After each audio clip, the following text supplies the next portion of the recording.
quite humbling, really. I mean, if your peers think that of you, I'm very pleased and delighted to be here. I'd like to extend a heartfelt congratulations to JP for being honored with the Outstanding Achievement Award from Business and Finance magazine.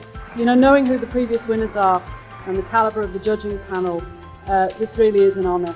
We're going to be fine together. It is a great list of people who won this award. I feel really honoured to have been considered as a worthy recipient of this award tonight.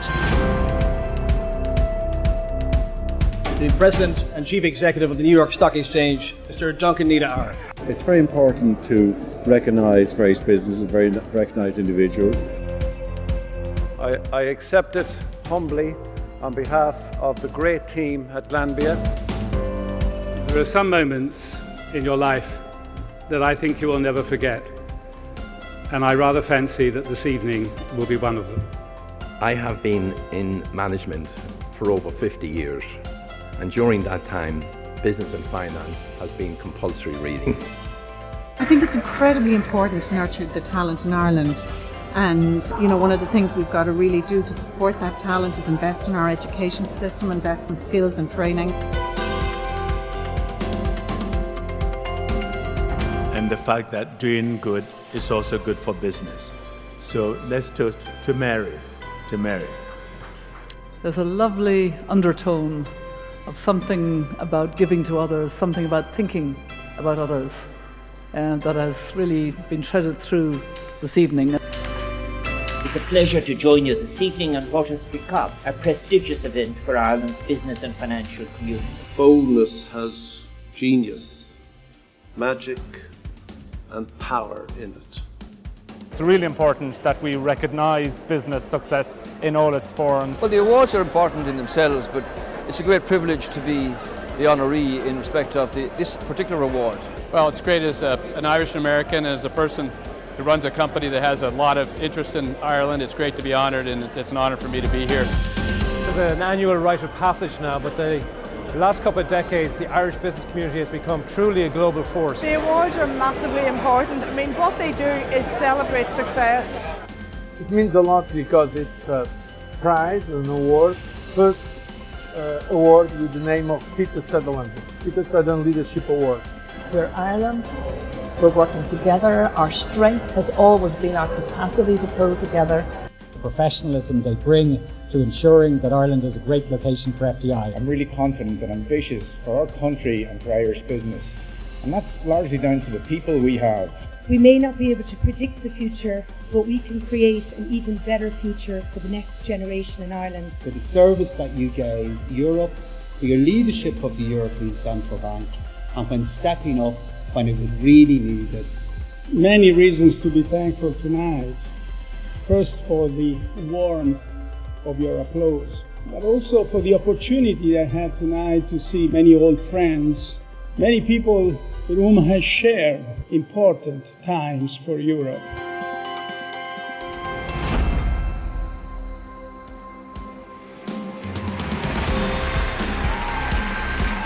I'd like to welcome you all to the 46th Business and Finance Awards in association with KPMG. Thank you for joining us on this occasion to honour the best of Irish business across the year 2020. We're delighted to continue the awards' long-standing tradition and celebrate with you all in this, our new virtual world. Our theme for this year's awards is Reimagine, Reboot and Reinvent, as we celebrate businesses doing just that. You'll see the theme woven throughout the proceedings with contributions from a number of special guests. Business and Finance has been at the heart of business in Ireland for 57 years, since it was launched in 1964. It recognises the highs and lows, provides insight on the leaders behind the stories, and always promotes Irish business both at home and abroad. As part of our commitment to Irish business, Business and Finance curates a number of indices which are the foundation of these awards. In addition to our title partner KPMG, whose long-standing support we very much appreciate, I'd also like to thank our partners who are key supporters of Business and Finance across the year, not just today. So many thanks to IBEC, Enterprise Ireland, IDA Ireland, Matheson, Brightwater, Jaguar and the Irish Post.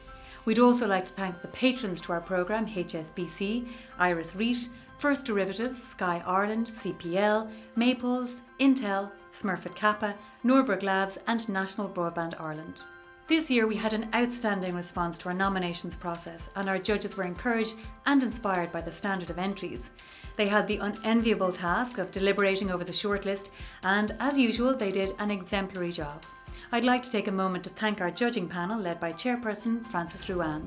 And now please welcome Ian Hyland, publisher of Business and Finance Media Group, to say a few words. Good afternoon everyone, and it is a real privilege to welcome you to a very unique 46th Business and Finance Awards in association with our partners KPMG. This time last year, very few could have imagined the challenges that lay ahead for the Irish business community. The COVID-19 pandemic has brought with it the greatest period of volatility and uncertainty in a generation. But with these challenges, Irish businesses have rebooted, reimagined and rebuilt, and over the past year, we have witnessed some really inspiring journeys of Irish business leaders and management teams who have clearly reignited their businesses to thrive in an extraordinary environment, which is evident from the diversity and quality across today's awards nominees. What is particularly exciting is the constant stream of new business stories now emerging each year, which I believe will only grow momentum in the years ahead. I am delighted and proud that this awards programme continues to go from strength to strength, made possible through our partnership with KPMG, and in particular Seamus Hand and his team. So I'd like to thank KPMG for continuing to champion Ireland's leading business awards programme and Irish business as a whole.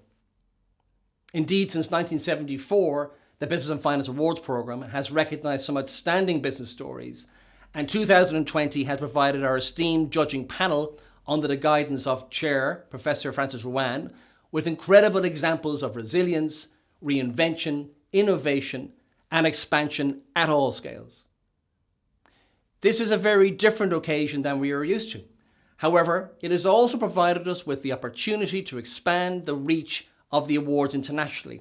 So I'm delighted to see an incredible international network of business leaders and entrepreneurs viewing today to witness the best of Irish business. To all of our supporters and patrons, thank you for your partnership in helping us recognise Ireland Inc. through this vitally important recognition platform, particularly this year. And if this year has taught us anything, it is the value of great leadership and the power of innovation in technology, science and communications. So we are incredibly proud that so many of these innovations directly impacting on the pandemic would have strong Irish connections. I would like to commend the Irish government for their continuous support of the Irish business community. Government agencies including Enterprise Ireland and the IDA, and indeed networks like IBEC for their outstanding work for Irish business and Ireland Inc. In conclusion, and looking ahead, I want to congratulate all of our nominees and honorees, and we look forward to 2021, which, although not without challenges, will see Irish business continue to reimagine, innovate and expand across the globe. In so doing, I hope we can embrace the words of Yeats. Do not wait till the iron is hot, but rather make it hot by striking. Enjoy the awards. Thank you, Ian. Now we'll take a look at how some of Ireland's business leaders have reimagined their business over the past year. The themes of this year's Business and Finance Awards certainly resonate with me. Reimagine, reinvent and reboot. At AIB, we are reshaping our business to take account of accelerating trends in the areas of digitalisation, flexible working and sustainability. Customers are now interacting with our digital app more than 1.5 million times each day, and that compares with about 40,000 branch visits. So we are reimagining how we use our branches to best serve our customers and our communities in the future. We're also reimagining our ways of working by reducing the amount of head office space we occupy and proposing to give many of our people the option of blended working, sometimes spent at home and sometimes spent in the office. Throughout 2020, BuyMe had to reimagine one thing: scale.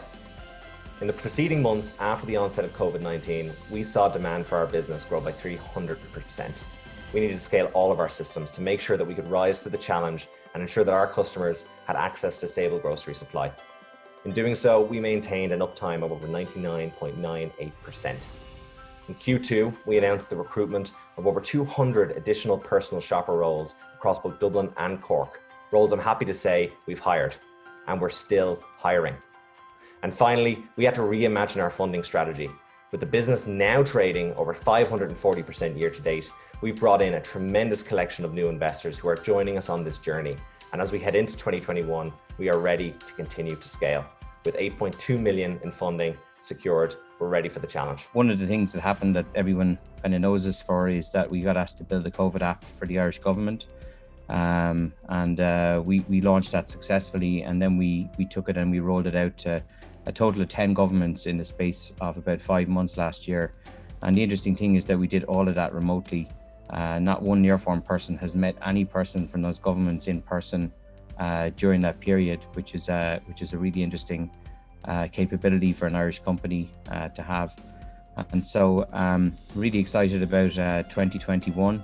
Nearform have just secured a pretty significant investment from a US backer. We're poised for serious growth over the next couple of years.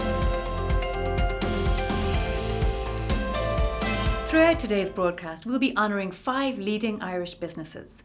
The first category is the Elevation Award, which recognises the fastest growing businesses on the island of Ireland.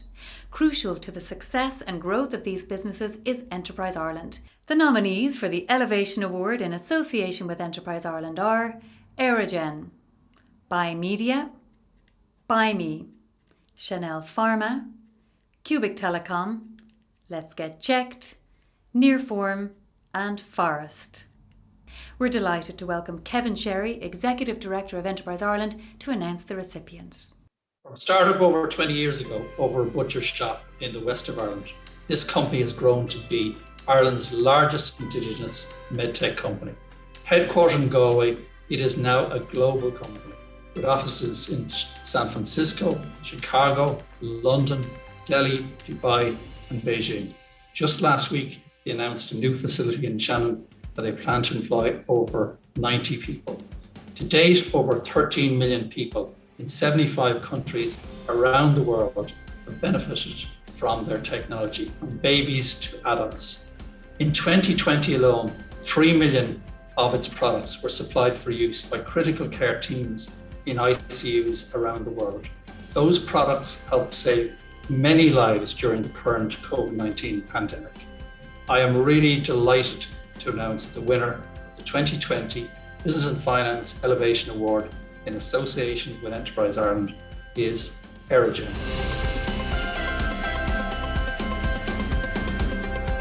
On behalf of the entire Aerogen global team, I'm delighted to receive the Business and Finance 2020 Elevation Award. We all know 2020 was an extremely difficult and challenging year for businesses. But I always say we see the true strengths of our organisation when they're under stress.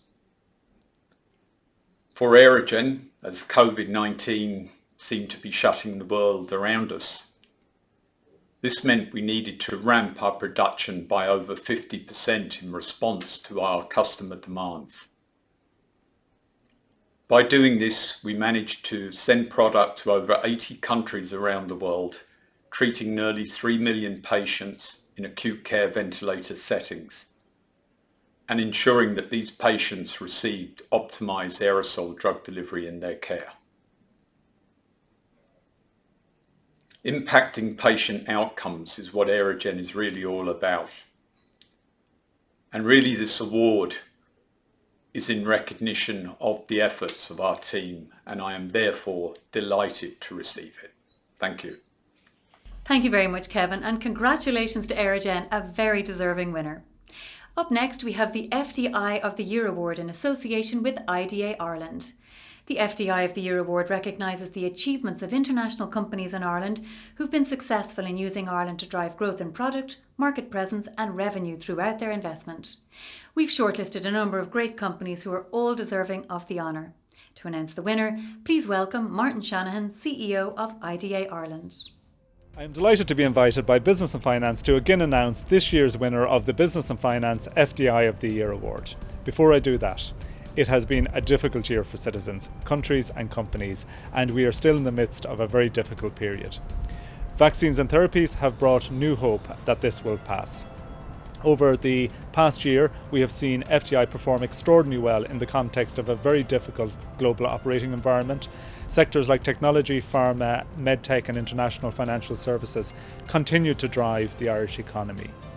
IDA recently set out a very ambitious strategy for FDI for the next 4 years, with targets of 800 investments and 50,000 new jobs.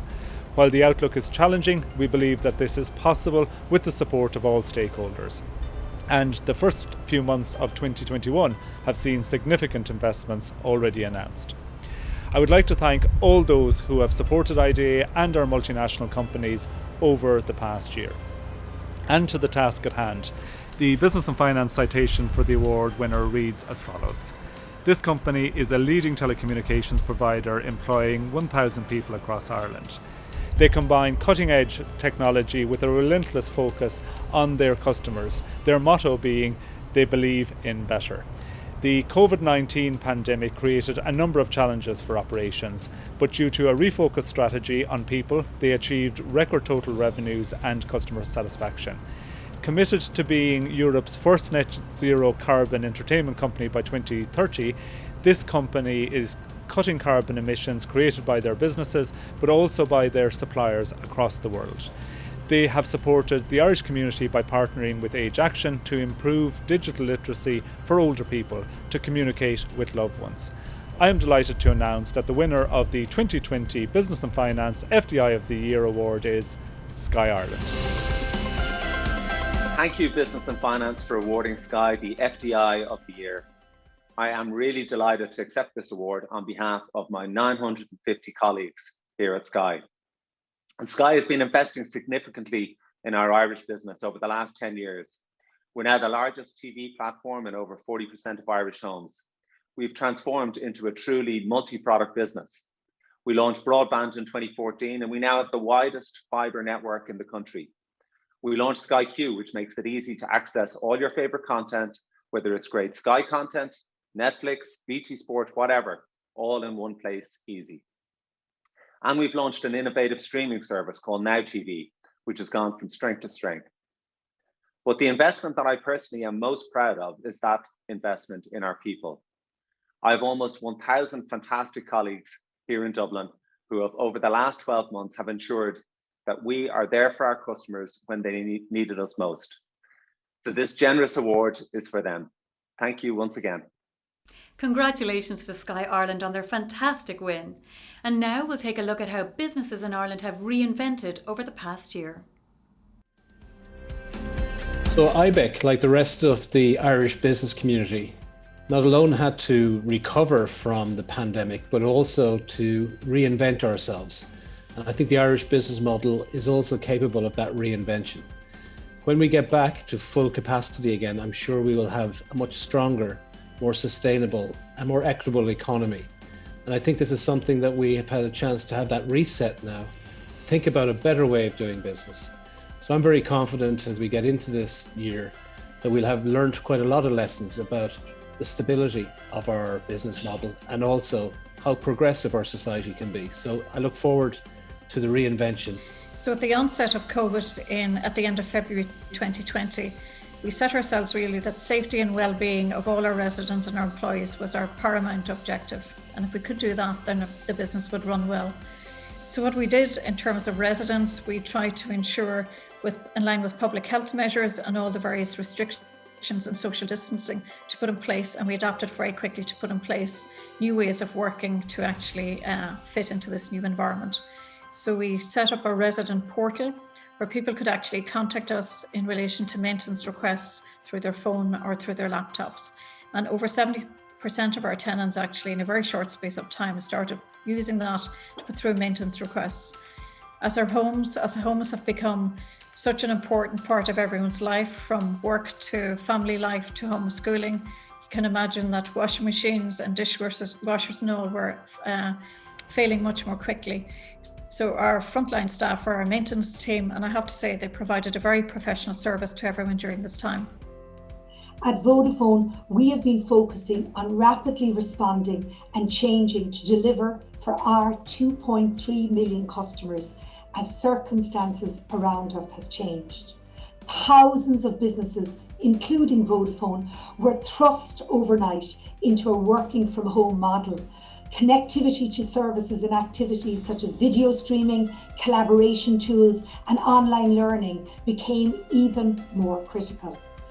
This dramatic shift in online behaviour resulted in mobile traffic volumes on our network increasing to over 60% during the working week and fixed traffic up 70%. Our decisive, focused response by our team helped us to increase network capacity and manage demand, ensuring that our customers, their friends and families and businesses right around the country stayed connected. KPMG have long supported business excellence as an esteemed partner of the Business and Finance Awards, and in continuing this tradition, I'd like to welcome Seamus Hand, Managing Partner of KPMG, to announce the winners of these prestigious awards, the first of which is the Diversity, Equality and Inclusion Award. Good afternoon. At KPMG, we're very proud of our long association and partnership with Business and Finance in relation to these awards. The awards have evolved over time to recognise not just excellence in business, but to highlight themes of real substance and importance in business, of which diversity, equality and inclusion is clearly one, and is one we really believe in KPMG. It's clear that an inclusive business in which people are treated with equality, dignity and respect leads to success for the business, its people and society. I'm delighted to support this new award, and I think it's particularly appropriate in the current environment where we've witnessed the positive impact of a diverse, equal and inclusive leadership at government levels around the world in terms of how the pandemic has been managed. I believe these are important lessons in this for all business leaders. And now we'll hear from some great companies that have made really impressive progress on this agenda. The nominees for the Diversity, Equality and Inclusion Award are Bank of America, City Ireland, Facebook Ireland, JP Morgan, Oracle Corporation and Vodafone Ireland. This year, the Diversity, Equality and Inclusion Company is an organisation which has shown a commitment to all, introducing new programmes and policies enabling positive action in areas such as domestic violence, neurodiversity, non-birthing parents and gender identity, to name a few. While this organisation has demonstrated that they continuously improve organisational policies, procedures and culture, they also showcased that investment in the local community is imperative in enabling advocacy work to continue in wider society, an area that really helps set them apart from the other nominees. Their commitment to continuously develop inclusion for all and the impact of these programmes was clearly demonstrated.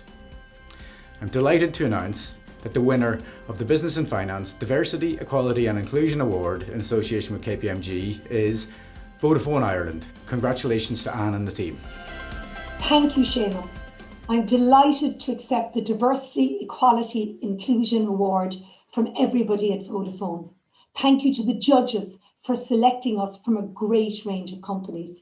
At Vodafone, we talk about inclusion for all as a core part of our purpose, so that everyone can bring their whole selves to work, whether that be from a gender, LGBT+, ethnicity and disability perspective.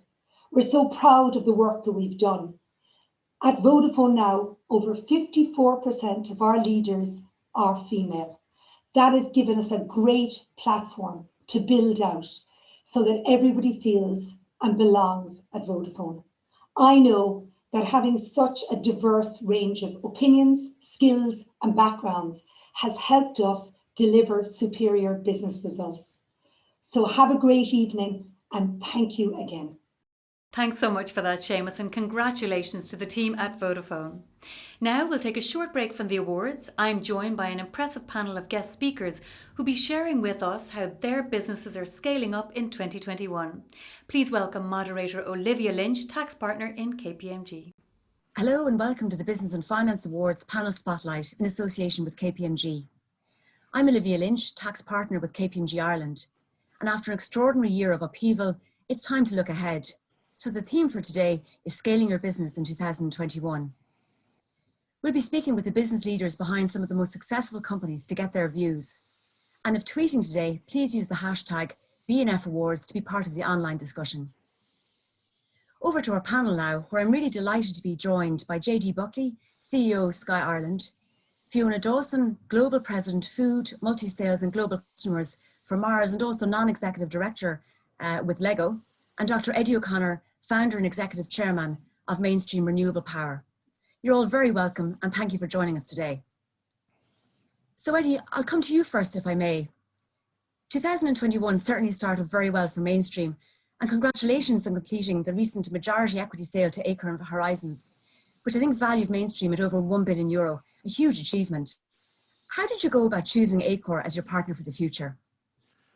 Well, thanks very much indeed, Olivia. The way we did it was we retained Rothschild as our, if you like, our engagement partner with the rest of the world in about November 2019, and they, said, "Come on and come any, like you do. You're looking for the best price that you can get." And the best conditions. So there was a lot of utilities interested in where we were, but Aker, represented something really special in terms of what we were looking for. They didn't want to, like Scottish and Southern had done, more or less do away with the management of Airtricity, which was the former company we had. They wanted to hold on to the management. They wanted to hold on to the chairman. They wanted 75%, not 100%. They're an extremely entrepreneurial company. And we could be killed if we joined up with the big bureaucracy. So we had to keep this flame alive, this entrepreneurial spirit.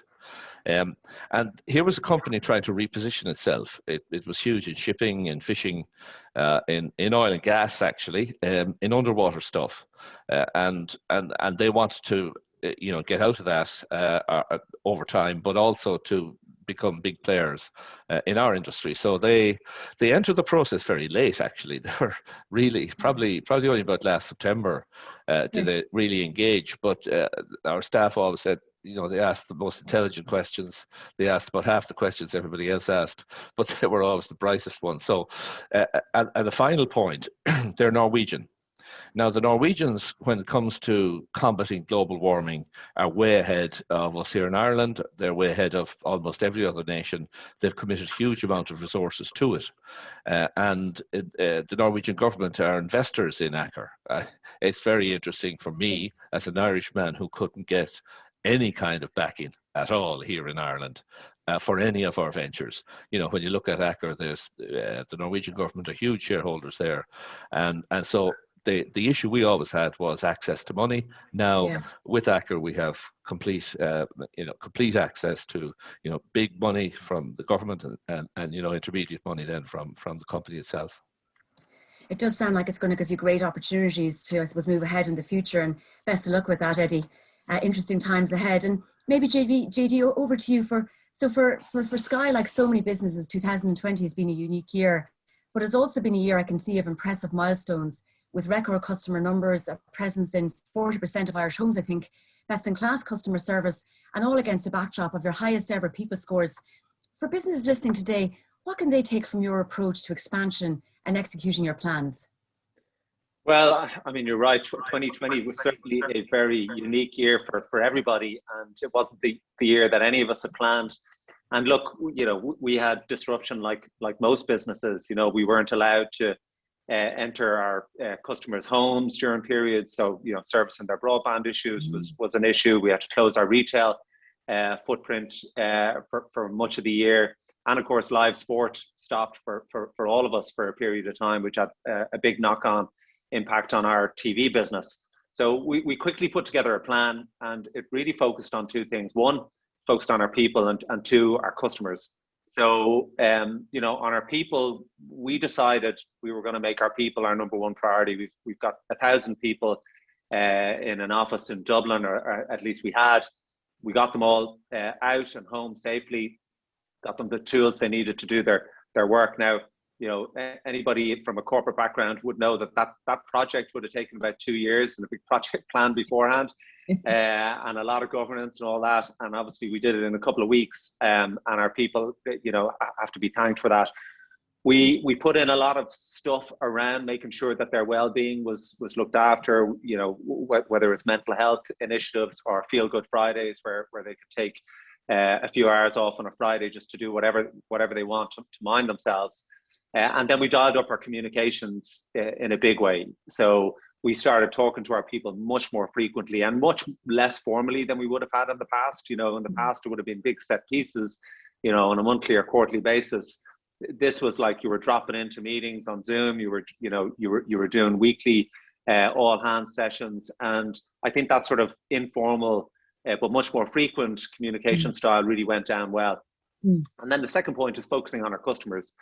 Sky is a business that's known for going out and winning new business the whole time. We decided, listen, we really need to focus on our bread and butter and make sure our existing customers are happy and have what they need. And luckily that translated into our best ever churn, probably our best ever customer service metrics in the industry. And thankfully, we didn't lose many customers over the period. So I think they'd be the two key things. But lastly, I would say people need to be flexible. We found that we weren't able to sell traditional Sky TV for a period. So we pivoted and we started selling Now TV, which is our over-the-top service. Yes. I think that flexibility then just made sure that we were going through the year, still growing our customer base and still looking after our existing customers. Brilliant, JD. I think themes we might hear repeated in this panel discussion: people, flexibility, and also customers. So really, really useful. And Fiona, businesses have faced unique challenges, no doubt, over the last year, and like such unprecedented changes, for example, in routes to market and consumer behaviours. And you've spoken before about the power of disruption in defining business models to achieve growth. Can you expand on this, and what advice would you share with businesses to maximise the benefits of these disruptions? Yeah, I think it's been an incredible year of both self-reflection and looking at business models. It's very telling that both JD and Eddie have talked about the types of businesses, be it the types of business you want to work with in partnerships and investor, or the focus on people, and this importance of being obsessed with the kind of business you are, the purpose that you have, unlocking that, but then being obsessed with your customer base as well. And through every disruption comes sometimes the greatest period of creativity, and because it frees you from the norm. Last year we all had plans, as fast-moving consumer goods, FMCG as we're known. We work across pet care, confectionery, which is probably where most people know us, and our food businesses. And we saw very different dynamics across that, from an increase in pet ownership through lockdown periods, through to some of our markets completely drying up. And you had to really make sure you moved your resources around, you looked at your people. But if you think about food habits and how they're changing, we're seeing a massive increase in direct to consumer. Okay. Again, as JD talked about, things that would have taken years, we've now leapfrogged from a consumer behavior perspective, and making sure we're absolutely in tune with that. Now, it brings other challenges, because you've got things like, how do you regulate, say, small kitchens that are producing food? How do you make sure that you've got the same standards that you'd have in classic companies? But I think freeing business from the traditional norms, the bureaucracy that can hold people back. Eddie talked about big businesses can kill entrepreneurial businesses. That's absolutely true. I think what 2020 gave big businesses such as ourselves was a chance to be truly entrepreneurial and then to unleash the power of our people. Brilliant. So again, I suppose, Fiona, that point on people, flexibility, and I suppose innovation, I suppose, going through it all. Super. So Eddie, maybe moving back to climate, it's clear that climate is a dominating issue for the future, and the change in the US administration and the news from China, Japan and Korea around their commitment to net zero carbon by 2060, all bodes for, I suppose, the political willingness on climate change at this point. And you're in business 25 years plus, Eddie, now. So what role do you see yourself playing in the global drive to a net zero future? Thank you for that question. There's no point in looking upon this transition to sustainability as just an opportunity to make money. You really have to believe what you're talking about, because whenever you interact with politicians or civil servants in a foreign country, they don't really understand, what's gone wrong with this CO2 in the atmosphere and the enormous damage that's being done. There was $2.9 trillion worth of damage done to us, the people of the world, in 2019. there probably was about the same done in 2020, even though we had reduced our emissions. So, when you go to a new country, you have to interact very strongly with the politicians that are there, because policy determines everything for business. The government of the country and of the day, they write the rules on which businesses play. We're, if you like, kind of single purpose entities. We recruit the absolute best people, and we put them and give them targets and motivate them, financially, but more importantly in terms of their relationship with their bosses. You make people feel really good working for you, but we can only play if the policy environment is right. So we spent an awful lot of time trying to adjust the policy of the country we've been in. For instance, in Chile, we took the price of electricity down from about $11 cents down to 4.1. We won an enormous amount that we're building there now. We're building something about a quarter the size of Ireland in just as we speak, in 11 different projects. And to get that to happen, you really have to interact with the Minister for Energy, and not just the Minister for Energy, with the Prime Ministers as well, because we have to deal with this climate imperative. It was in 1989 when I was in charge of Bord na Móna, the biggest polluter in Ireland, that a board member said to me, you're actually destroying the environment with this CO2 you're releasing, and we were releasing 10 million tons at the time. And I said, really? But that's the only way we make electricity at the time. And it was, apart from a bit of nuclear and a bit of hydro, but it was all fossil fuels. So, you really have to have a passion about you. I suppose this is true in all business as well. If you want to motivate your staff, you can't be just a faceless bureaucrat. You got to be somebody they look into your eyes and they say, does this fella mean it or doesn't he? And will he do the things that he says he wants you to do, or does he sit back and let you create the hard yards? So there's a lot about leadership here, but the main leadership in this question that you've asked, Olivia, is about politics, and we have to adjust the political environment. And a big opportunity coming up for us now with COP. That's the Conference of Parties from the United Nations in November, to try and create a Paris with teeth. Yeah, brilliant. And what's clear, Eddie, is that it's not neither one or the other. It's going to be a combination of business and politics coming together to make this happen, isn't it? Yeah, super. And I suppose, JD, on an equally important topic, I know Sky places a huge emphasis on the importance of being a force for good in the community. So how important, for our listeners, would you say the business for good strategies are to a business's overall growth and success? Well, it sounds a bit trite, but, I do believe that better business creates a better world. And, Eddie's companies are obviously at the vanguard of climate change and making sure that we have a more green future. But it's clear that the impact of climate change and business strategies are very, very interlinked. At Sky, we've been carbon neutral for several years, but we want to go much further than that now, and we've got a commitment to go net zero carbon by 2030. So, to get there, we're obviously going to have to reduce our own carbon emissions, whether that's making the tech products that we make, or with our own suppliers, and making sure that our supply chain is doing the same thing. So we're going to cut all of that by 50% over the next number of years. Then we're going to plant trees and mangroves, etc., to absorb what we can't cut yet. And then we feel we've got a voice. So through our channels, through Sky News, we feel we've got a good voice and a good story to tell for people like Eddie. So we want to use that platform to inspire as many people and other businesses to come and join us on that journey. So, and the last thing I'd say in it is, from a sort of competitive aspect, we're all very competitive in the market. But when it comes to this issue, we kind of park that and leave it at the door. So, if there are people looking at this or people listening, we certainly take a very collaborative approach on it. More than happy to share our learnings and take people on the journey that we've been on. So if people want to reach out to me and email me, I can put them in touch with the right people. Super, thanks a million, JD. And I suppose it does show the importance that you operate from a business perspective in the community, and therefore, you need to deliver for the community as well, which I think is key. And Fiona, Like I saw the recent launch of the Mars Food Purpose and Action Report, where you've set yourself, I think, really ambitious targets for 2025, including to drive your brand's purposes. And I suppose, again, for the audience today, how does a business go about harnessing their purpose for growth for their future?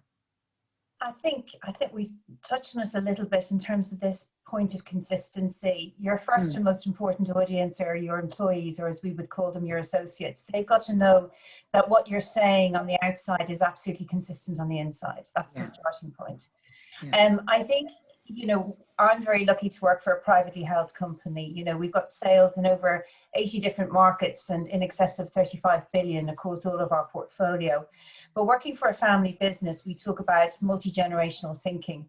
And that gives us the freedom, if you like, to be able to take some of these longer term plays. So whether it's areas such as for us, it would be around plastics and how do we tackle the huge issue on plastics, not just in the developed world, but more importantly in the developing markets where they've got no infrastructure whatsoever. And in fact, they're often the recipient of a lot of this plastic waste. But as JD touched on there as well, it's not just what you do for the environment, it's how your brands can interact with your various consumers. So last year was not just a year that was marked by the COVID pandemic, but also through Black Lives Matter and the deep levels of social unrest and racial diversity that we saw coming to the fore. Now, as a champion of gender diversity, I think I could always tell you a gender stereotype, and we've been very careful not to have that in our advertising. But racial stereotypes were much more subtle, and we saw lots of unconscious bias. And in fact, one of our biggest brands called Uncle Ben's, you may say, well, why are you changing that? But for our audience in the US, Uncle was seen as a pejorative, although people weren't speaking out about it. But once your consumers tell you something, you have to change, you have to move with the times. You can't just excuse the past and say, well, this is who we are. You have to move forward. And I think this is what multi-generational thinking is about. It's not about harking back to the past, but moving forward, whether it's through a pandemic, through racial injustice, through climate change. There is a future, and you've got to decide whether you want to be part of it or be stuck in the past. Super. And Fiona, I suppose you have to listen and, you know, and never stand still. I think that's the key. Absolutely. Yeah, yeah. And Eddie, I suppose back to you, and I suppose back to Ireland as well. When we talk about the climate agenda and decarbonisation, you know, what does all this mean in an Irish context for Ireland and for Irish businesses? Yeah, well, thanks very much, Olivia. It's the same for every country in the world. You know, once you put a ton of carbon dioxide up into the atmosphere, it doesn't matter whether it comes from Patagonia or Siberia or Ireland. It's there in the atmosphere, and it's going to dilute and contribute to global warming. So every country has to play its part. We in Ireland have belatedly, I think, embraced the green agenda with the programme for the last government. And they've talked about building 30,000 megawatts off the west coast and south coast of Ireland. Now, of course, this can't be done without a grid. Electricity needs a grid. The demand for electricity in Europe and in the world at large is going to go up, well, in the developed world, it's going to go up by about 250% as we replace all driving and all home heating and cooling with, instead of using fossil fuels for that, we're going to be using electricity. And it works very, very efficiently in that regard. But we needed a grid, and we recognized this. I recognized this back in 2001, and we came forward with this concept of the supergrid. Now we set up a company called Supernode, which is designing a whole new transmission grid.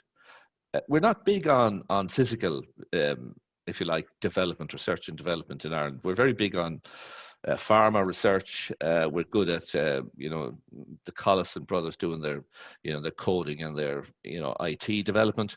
But when it comes to we never had an industrial tradition in Ireland. So what we're attempting here with Supernode, and I'm happy to say we have a fantastic company, is to allow Ireland to play its part in the nations of Europe. We've the best wind resource of any country in Europe. And there's a huge market there waiting for it because Europe doesn't have enough green electricity. So we've put a lot of effort into this company called Supernode, and we should be coming to the public markets within, well, hopefully within a year, but certainly in the future. Super, Eddie, and I've read about it and just the innovation, I suppose, and when you read about it, the necessity of it actually is quite clear. So it'd be great for Ireland to play a big role in that on the global stage as well. So I'd say we'll keep a close eye on that. And speaking on our theme then, JD, today, which is obviously around scaling for business of 2021, I'd love your insights on what you think the business landscape will look like for 2021 and beyond. I suppose against that backdrop, what are the ingredients for a successful scaling and expansion strategy? I think, listen, it's a really good question. I don't think any of us can predict the future anymore, given what's happened over the last sort of 12 months. But, you know, I think Fiona mentioned it earlier that, you know, change is inevitable. So if you stand still, you're dead. And the only thing that I would observe is that over the last even 5-10 years, the pace of change has just become incredibly fast. So we all know that 2021 is going to bring a lot of change. You know, in our world, you know, everybody's into video nowadays. So, you know, we're competing against, you know, big behemoths like Amazon, like Apple, like Disney. And we know we have to up our game. We know we have to invest, and we know we have to have a laser focus on what our customers want. So, you know, our operating model, we're a bit FDI, but we're a bit, you know, Irish. You know, we've got 1,000 people, as I said, in Dublin on the ground. We take the best of what Sky Group and what our parent company Comcast have to offer in terms of product, in terms of technology, in terms of financial resources, in terms of content, and then we tweak and we tailor it for the Irish market. And that has proven very effective over the last number of years. So I think laser focus on what customers want. And then I think the second thing is to be flexible and always to be looking for other opportunities. And I'll give you an example. You know, we're always looking at how we can diversify, because we're a subscriber business. We've got a big customer base, but how we can then leverage that is something that's really interesting to us. And I think if you look at how we approach streaming, for example, so, you know, the likes of Netflix and various people were out there with streaming services going back, you know, to 2010. And as a platform business, we could have kind of said, this is a really tough market, you know, and let other competitors come in and eat our lunch. But we took a slightly different tack, and we kind of looked at it from two ways. Number one, we said, actually, let's compete in that market. So we launched an OTT business called Now TV. And that has been incredibly successful. It's a straight to streamer type product like Netflix. And we've managed to grow that base considerably in Ireland over the last number of years. And then the second thing we did is we put partnership deals in place with the likes of Netflix and Amazon and Disney Plus. And now you can get those on the Sky Q platform. So, you know, it's that frenemy kind of model. So I think if you're willing to sort of, you know, think differently about the market, but make sure that you're focusing on what your customers want, I think that'll serve you really well in the long term. Brilliant. So again, back to customers, diversification, you know, key ingredients to any strategy. And Fiona, maybe the last question to your good self. So Mars obviously has been around, family businesses say, more than 100 years, and some of the world's best loved brands, from Snickers, Skittles, Dalmio to Dove. And I think you strongly believe that a business must start with the customer and work backwards. And how important do you see the role of data and an obsession with the consumer or the customer to drive business forward? Well, yeah, I mean, it's scary for me because Mars has been around for over 100 years and I've worked for Mars for over 33 years. So I've been there for quite a chunk of my life, grown up in it. And you know what? The recent experience, 12th, has been horrific on so many levels. You know, I think the word unprecedented must be used so many times when talking about last year. And as JD says, going forward, it's unpredictable, but it's been liberating. I used to spend an inordinate amount of my time planning with an inch of my life, my budget for the year, looking within a decimal point to hit it and how we would move forward. And really incremental changes, you could argue that kind of thinking liberates you, or should I say constrains you. But what's happened now, by looking not at outputs, you know, where will we land, but the inputs. What's our consumer saying? Where are they going? What are they demanding? How are they pivoting? How can we change our business models, like our veterinary hospitals? People can't go into the hospital, so we had to change it to curbside treatments, for instance. That happened within a 3-week period. That would have taken us probably 3 years to instigate in the past. Yeah. So keep in touch with those consumers, keep listening to what they're saying, keep anticipating where they may be going, and keep exceeding their expectations. And by focusing on your inputs, the outputs will come. Super, Fiona, very wise words to finish the discussion. So on that note, I think we've reached the end of our discussion, and I'd really like to thank JD Buckley, Fiona Dawson and Dr. Eddie O'Connor for what was really an insightful and constructive exploration of the theme. Thank you so much. So look, at KPMG, we support businesses big and small to innovate and deliver on their expansion plans. And so we're delighted to sponsor the Business and Finance Awards and see so many successful businesses recognised in today's awards. I really hope you all enjoyed this discussion. I certainly did. And for now, let's get back to the awards. Thank you very much. Thank you to our panel for such an insightful and positive discussion. Some fascinating detail revealed there. Up next is the award for Company of the Year in association with KPMG. Please welcome back Seamus Hand. The Company of the Year award has always been one of the most competitive categories in the Business and Finance Awards, and this year is no different. There was a really impressive list of nominations to choose from across many different sectors, some with a really impressive history of performance and development, and others that have really transformed and successfully disrupted traditional markets and business models. The judging panel had a difficult job in assessing and comparing amazing success stories. Lots of examples of great vision in these companies, of strategy, of focus on markets both locally in Ireland and globally, with a combination of leadership but also really strong teams and organisations behind the success. I'd like to thank our judging panel for their time, their rigour and their insights in assessing the various nominees. It's never easy, particularly in a virtual environment, but it was certainly made easier under the excellent guidance of our chair, Professor Francis Ruan. I'd also like to acknowledge the incredible achievements of all the nominees in a year that brought great challenges. And now we'll hear who the nominees this year are.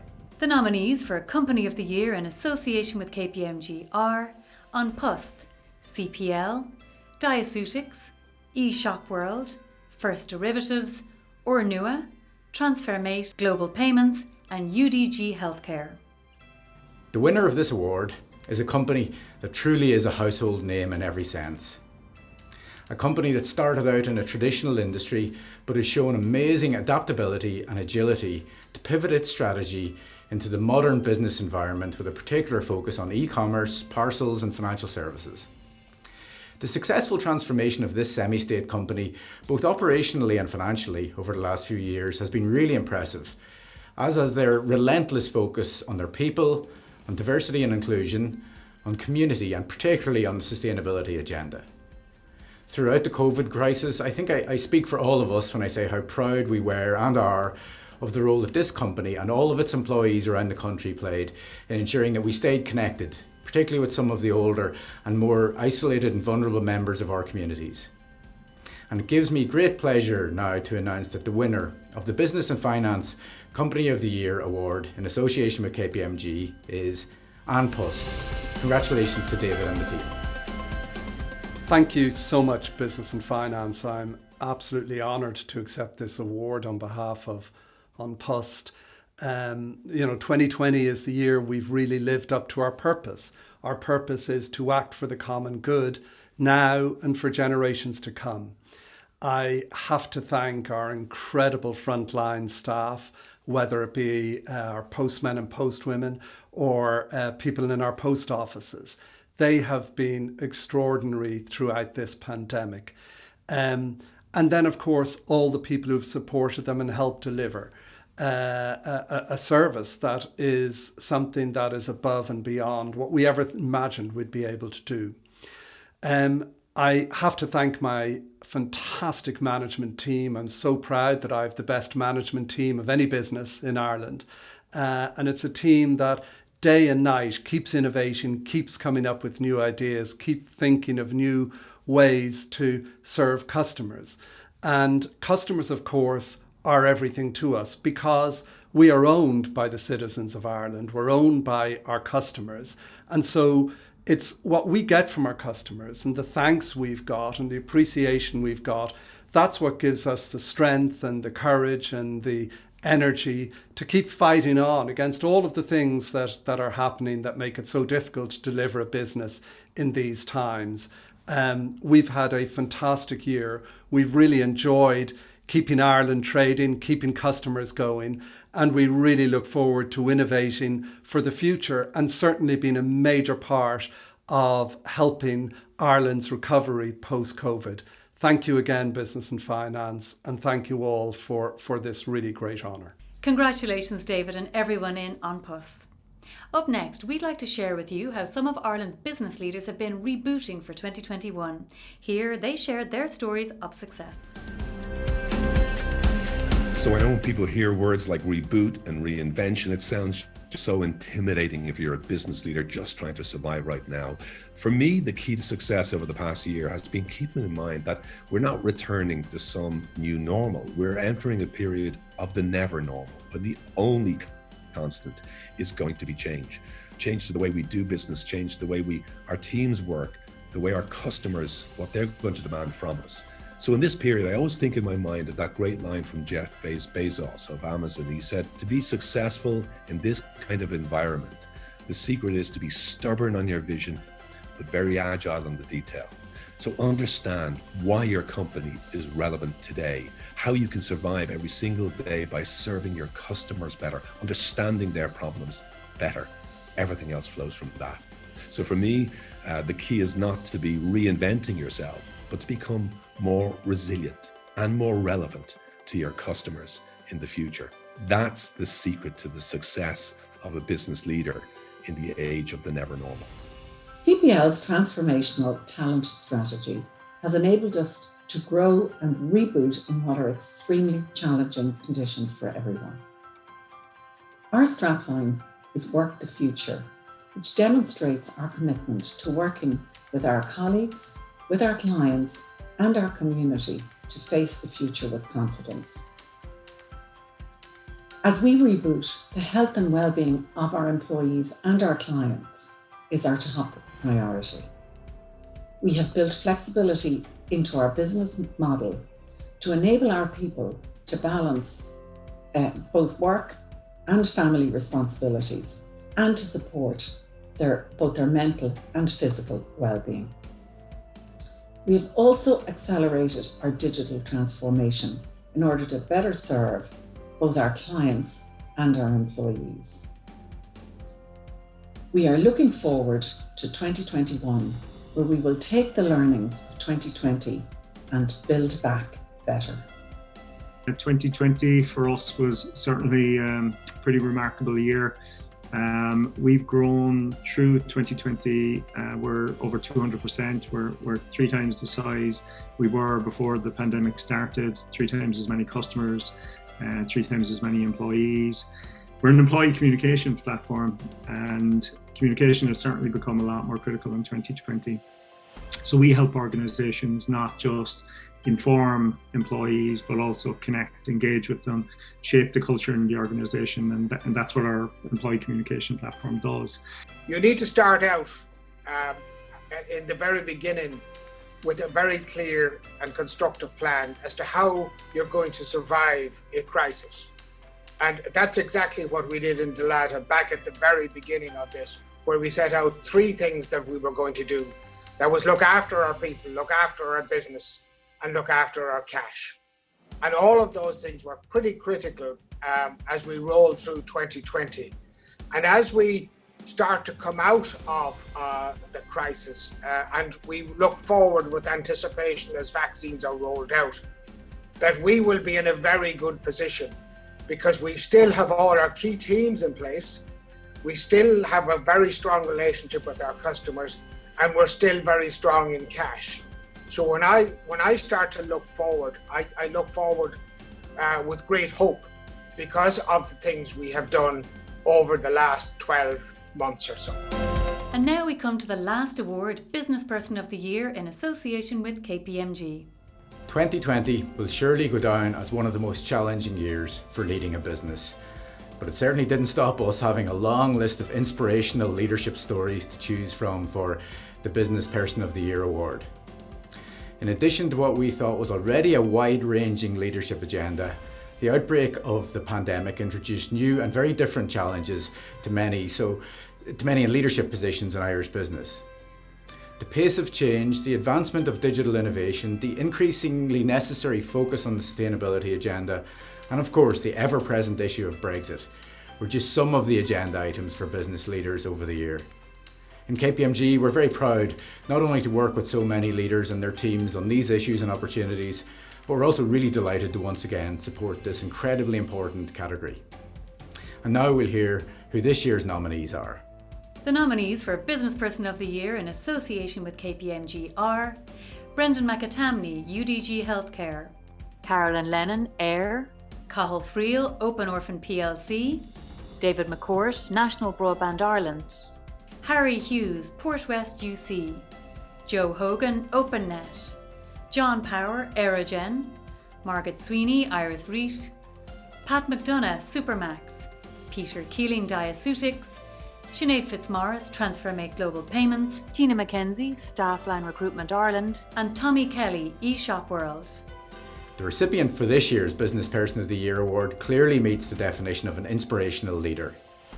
This business leader identified an opportunity to use technology and efficiency to transform and to disrupt a traditional business model which enables consumers everywhere to access global brands from anywhere in the world. He leads by example, encouraging his team to identify innovative opportunities and fostering an environment where people are encouraged to seek out and test new avenues. His company really is at the cutting edge of global e-commerce, continually driving innovation and consolidating the company's position as the market leader for enterprise brands. The financial success they have achieved in a short space of time has been truly exceptional, even more so given the recent challenges presented by the pandemic. This person is a keen advocate of Ireland Inc. and continually promotes the many advantages of doing business both in Ireland and with Irish companies, with his network of leading global brands and companies. And all of that after a previous equally successful career in a totally different industry. I'm really delighted to announce that the winner of the Business and Finance Business Person of the Year award in association with KPMG is Tommy Kelly, CEO of eShop World. Congratulations, Tommy.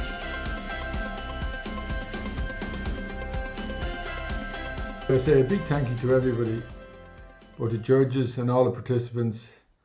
I'm totally surprised to have received this award. It's a great honour and pleasure. A little bit taken aback to be sitting here accepting this award. So I would like to say again a big thank you to also all the people that support me in day to day in running the business. So it's again a total surprise. A very pleasant surprise, I must say. So a big thank you to everybody, the organisers, the judges, and all the participants. And I'm really proud to be a recipient of this award. Congratulations to Tommy Kelly of eShop World, and thank you, Seamus. That brings us to the end of our first virtual awards broadcast. A sincere thank you to our headline partner KPMG for their support across the 12-month awards programme. These awards really show the strength of Irish business and what one small nation can achieve. Supporting both this drive and today's awards are some truly great companies who share our passion for recognising business excellence. These include our executive search partner Brightwater Executive, Matheson, our legal partner of choice, Jaguar Executive Car Partner, our media partner Irish Post, the IDA, Enterprise Ireland and IBEC. Congratulations to all of our winners. We hope you enjoyed celebrating with us, and we're optimistic that the next time we meet will be in person. In the meantime, we'll continue to chart the success of Irish business, both at home and abroad across the year. And here's to the determination, innovation and ingenuity of the Irish business community, whose spirit has remained strong and whose vision continues to reach for the stars. Thank you all for joining us here. We'll see you next time.